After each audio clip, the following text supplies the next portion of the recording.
देखिए हम अब तक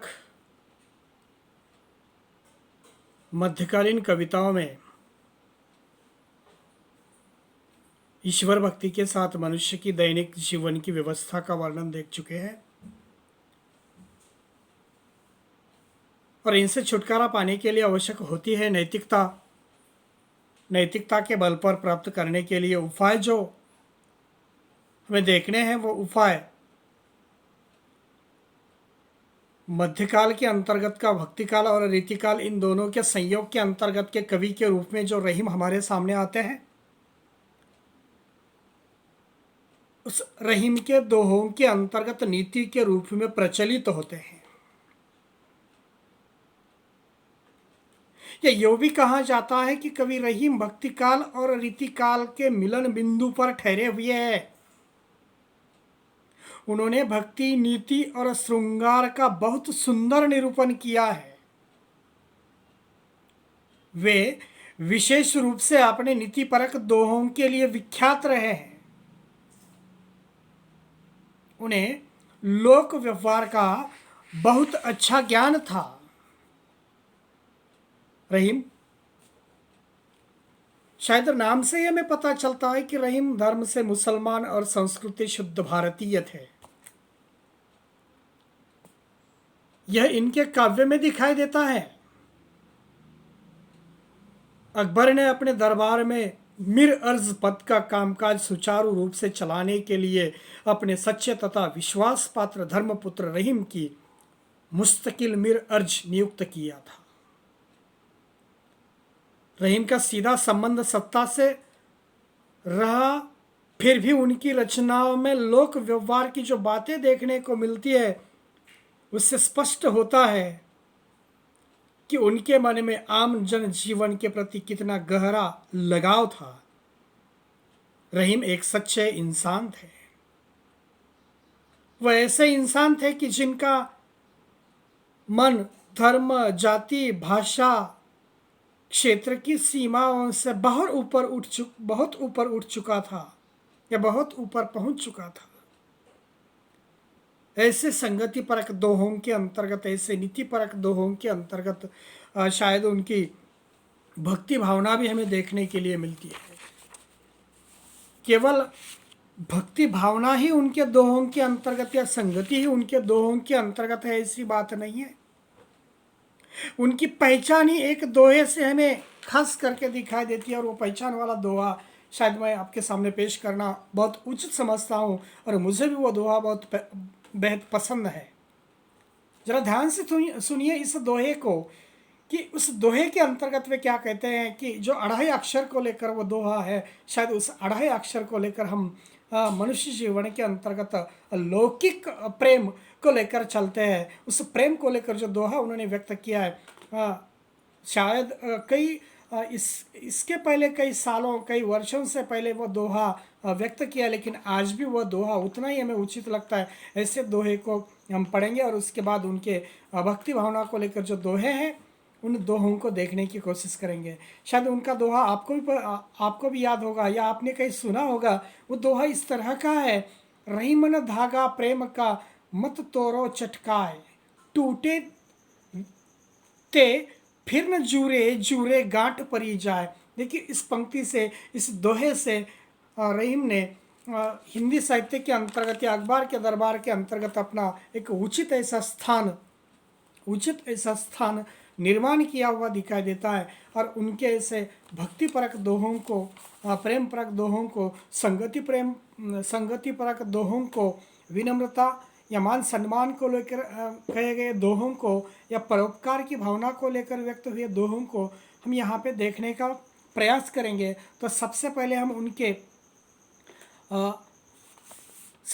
हम उनके भक्ति भावना को लेकर जो दोहा है उसी दोहों को देखेंगे। भक्ति भावना का लेकर जो दोहा है, शायद अमर बेली बिनु मूल की दोहा, ठीक से सुनिए। अमर बेली बिनु मूल की प्रतिपालन है ताही, रहीमन ऐसे प्रभु ही तजी खोजित फिर ही काही। तजी फिर ही को कोहत खोजत फिर ही काही। देखिए, रहीम मुस्लिम धर्मानुयायी होते हुए भी अपने दोहों के अंतर्गत उन्होंने जिस प्रकार भारतीय दर्शन, हिंदू धर्म और समाज को चित्रित किया है, उसे देखकर लगता है कि रहीम मूलतः उदार माना रचनाकार थे और भारतीय संस्कृति के मूल मंत्र समन्वय चेतना को उन्होंने अपने काव्य सृजन का लक्ष्य माना है और इसी लक्ष्य को लेकर रहीम ने एक दृढ़तम आस्था का शाश्वत मूल्य अपने दोहों के अंतर्गत उन्होंने व्यक्त करने का काम किया है। इसे दूसरे शब्दों के अंतर्गत अगर कहा जाए तो इस तरह से हम कहेंगे कि रहीम को हिंदू धर्म के, हिंदू संस्कृति के प्रति बड़ी आस्था रही है। हिंदू धर्म के अंतर्गत के शाश्वत मूल्य को रहीम ने अपने दोहों के अंतर्गत यत्र तत्र सर्वत्र इकट्ठा करके उसकी गूंज को अपनी वाणी के द्वारा व्यक्त करने का काम किया है। किसी दिव्य शक्ति की उपस्थिति कवि रहीम के दोहों के अंतर्गत शताब्दियों से गूंजती आ रही है। वे दिव्य शक्ति दिव्य शताब्दियों से, प्रारंभिक काल से या मध्यकाल से, या रहीम ने जिस वक्त वो दोहा लिखा तब से लेकर जनमानस के अंतर्गत रहीम के प्रति श्रृंगार निर्माण होने की कोशिश क्यों हुई है। तो अभी हमने जो दोहा व्यक्त किया है कि रहीम ने धागा प्रेम का मत तोड़िए, तोड़िए तो मत जोड़िए, इस प्रकार की जो संकल्पना है, वहीं से लेकर प्रेम को लेकर या श्रृंगार को लेकर या अन्य किसी भक्ति भावना को लेकर, नीतियों को लेकर उन्होंने दोहों की निर्मित करने का काम किया। शायद इस दोहे का अर्थ इस प्रकार का है, अमर बेली बिनु मूल की। इस दोहे का अर्थ सरलतम और सीधे शब्दों के अंतर्गत मैं कहना उचित समझता हूं कि अन्यतम और दृढ़तम आस्था की यह सहज और अत्यंत स्वाभाविक अभिव्यक्ति पाठक के मन को सीधे छू लेती हैं। सभी जानते हैं, यह हम सब जानते हैं, अमर बेल यानी जिसकी कोई मृत्यु होती नहीं है, उस न मृत्यु होने वाले बेली को भी मूल नहीं होते, जड़ नहीं होते। अमर बेली बिनु मूल की प्रतिपालन है ताही। भाई, अमर बेली ऐसी वनस्पति है जिसके लिए कोई मूल होता नहीं। वो पेड़ों के ऊपर फैलती हुई, फूलती हुई दिखाई देती है, उसके लिए कोई मूल होता नहीं है, जिसकी कोई जड़ होती नहीं है। फिर भी ईश्वर उसका प्रतिपालन करता है।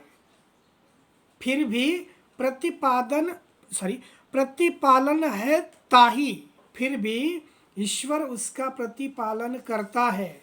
रहीमन ऐसे प्रभु ही तजी, खोजत फिर ही काही। कवि रहीम का यहीं पे सीधा सा प्रश्न है। आस्था के शाश्वत जीवन मूल्य को जनमानस में ऐसे प्रतिष्ठापित कर देते हैं कि नास्तिक भी एक बारगी उसके इन विचारों को लेकर चौंक जाता है। भाई, रहीम ने जो कहा है वो सही है। अमर बेली बिनु मूल की होती है, जिसके लिए कोई मूल होता नहीं है, जिसके लिए कोई जड़ होती नहीं है, तो भी उसे जीवित रखने का काम ईश्वर करता है। लेकिन कब? जब हम ईश्वर में आस्था रखते हैं, दृढ़ विश्वास रखते हैं, तभी यह सहज साध्य हो सकता है। दूसरे पंक्ति के अंतर्गत वह कहते हैं, इस दोहे के ऐसे प्रभु ही तजी शब्द के साथ खोजत फिरत काही का सटीक प्रश्न है जो गूंजता है। वैसे ही युग युगों से जनमन में रची बसी आस्था को जैसे अमृत मिल जाता है। भाई ईश्वर को ढूंढने की कोशिश मत कीजिए। रहीमन ऐसे प्रभु ही तजिए जिस ईश्वर ने हमारी निर्मित की है, तो उसे हमें खोजत फिरने की या ढूंढते हुए फिरने की कोई आवश्यकता नहीं है। हमें उसे ढूंढते हुए फिरने की कोई आवश्यकता नहीं है, क्योंकि जिसने हमें दिया है वही हमारा जीवन परिपूर्ण कर लेगा। इस प्रकार की संकल्पना शायद इस दोहे के अंतर्गत हमें देखने के लिए मिलती है। बाकी हम कल देखें।